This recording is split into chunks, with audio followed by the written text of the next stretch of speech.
For the first 2 years, sharing my phone's location with Sarah felt innocent. It was born out of concern, a late-night shift, a flight delay, a silent promise of safety. But slowly, insidiously, the red pin on the map stopped being a beacon of comfort and became a leash.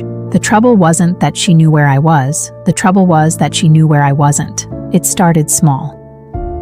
I'd grab a 15-minute coffee on my way home from work, and the text would land immediately. "Why did you stop at Starbucks? You have coffee at home." It wasn't about the money. It was about the unscheduled detour. The moment I dared to deviate from the routine she had silently mapped out for me.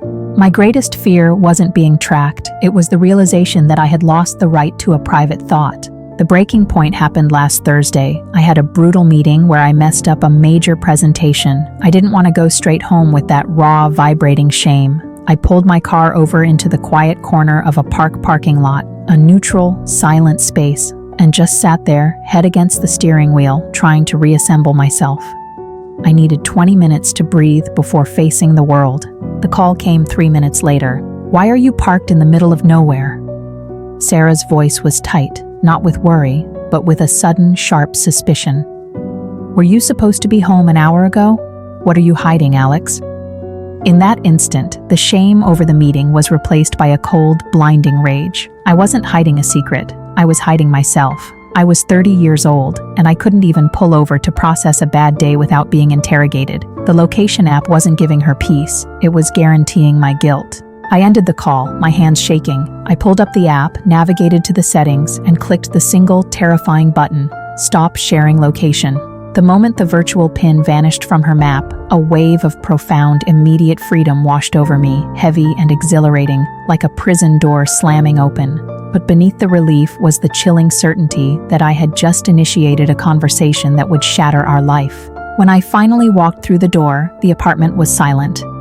Sarah was standing by the window, her face pale, holding her phone like a weapon.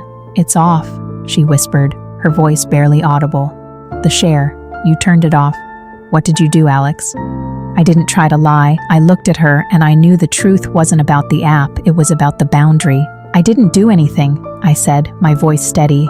"But I realized that the only thing you were tracking was my obligation to you. And if the only way you can trust me is by watching a dot move on a screen, then you don't actually trust me." That night, I understood the painful truth.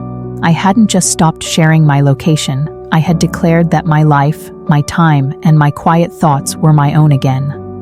The relationship had suffocated under the weight of forced transparency, and turning off that app was the first definitive step I took back into my own life. It cost me everything, but it bought me back the right to breathe.